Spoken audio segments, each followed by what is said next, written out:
And Bill, now a quick update of the NBA scoreboard. The Pistons won a big game on the road at Toronto, 91-83, a key loss for the Raptors. They dropped out of the 8th and final playoff spot in the East. Atlanta won its 6th in a row, beating Milwaukee 85-70. The Hawks are 22-9 with Steve Smith in the lineup. They're just 6-8 without him. The Celtics crushed the Wizards 113-84 at the Fleet Center. And one other game currently going on, Miami leads New York 43-33. The Knicks without Patrick Ewing in this key matchup with the Miami Heat. And before the game, we talked about Allen Houston coming off his season-high 30 points on Friday night. They need him to pick up some of the scoring slack, Doug, but he's really struggled in the first half. Well, what Miami likes to do with Allen Houston is they like to get real rough with him. They like to bump him. They feel like he's turnover-prone. He has 3 early turnovers in the game. And they need their perimeter to carry them right now with no inside scoring. Mourning is having his way. Deadly 3 quick fouls. Houston just 2 of 8 for 4 points. That's right. I mean, nobody can handle Alonzo, and the Knicks are groping for somebody to go to without Patrick. Houston Sprewell coming up with nothing. And Alonzo Mourning, 8 for 13, 17 points and 5 rebounds in the first half. Up next, we'll hear from Allen Iverson of the Sixers, his conversation with Peter. First, a message from Prudential and a word from the NBA. The journey begins. Time to roll, baby, time to roll. In a battle of pride and passion, a new champion will rise. The NBA presents the playoffs on NBC. Coming soon.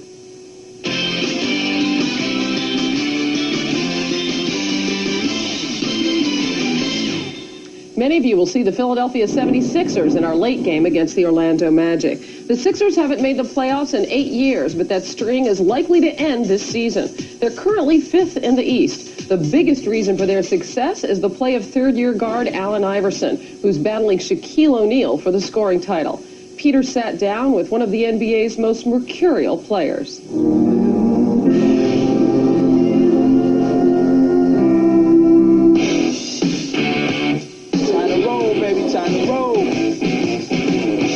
Did you catch yourself at times during this season playing for stats versus wins?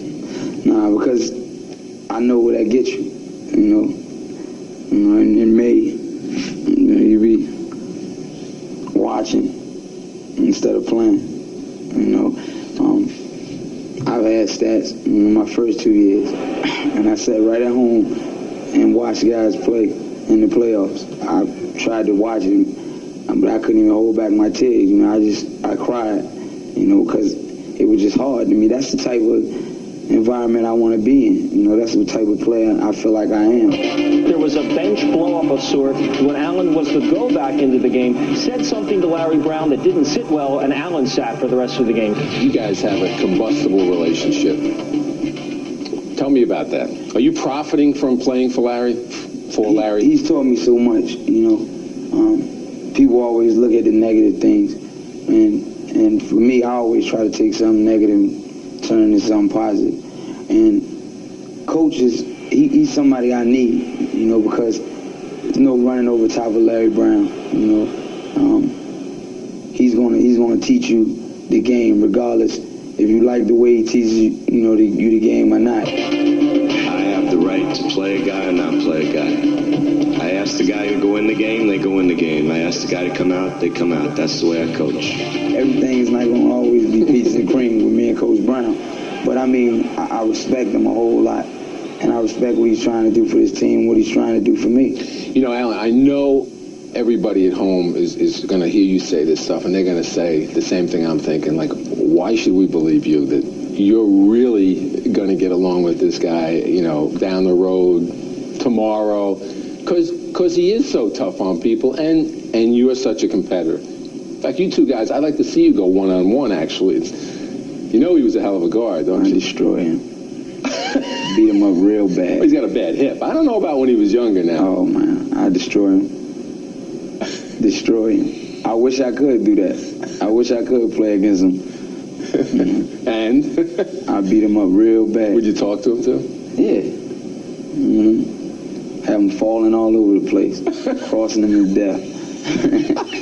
He's got a world of talent, but he also has a world of baggage surrounding him with all the things going on in his life. You know, the media, we all zero in on you.